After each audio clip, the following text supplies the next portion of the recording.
I've always loved this building. I said, I would love to own it one day.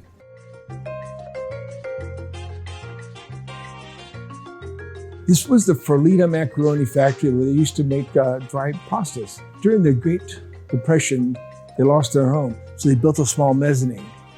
The reason I created a small mezzanine area here to talk about where they lived, right underneath is where they worked. And so it's not for dining, but instead we'll have a stairwell going up to remember, and we'll store our wine there. I visited with the greatest winemakers, and they're all embracing me. The salt is coming from the village of Trapani. I went to visit the salt mines.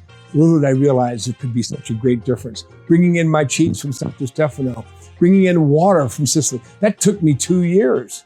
You won't find the bar top that we have, this beautifully hand-painted Sicilian volcanic rock.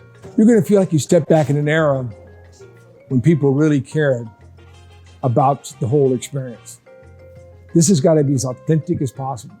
I took a page out of my grandfather's book during the Great Depression and what he did. He wanted to show confidence to his staff, the people that worked for him, to the community that have supported him, that everything would be okay. I could have stopped, not done this, prolonged it. I will open when I feel that it will be the experience, that you have that energy, that life, that we're back to the way things used to be. We will open, we will celebrate, we will enjoy all that life offers in Tampa Bay.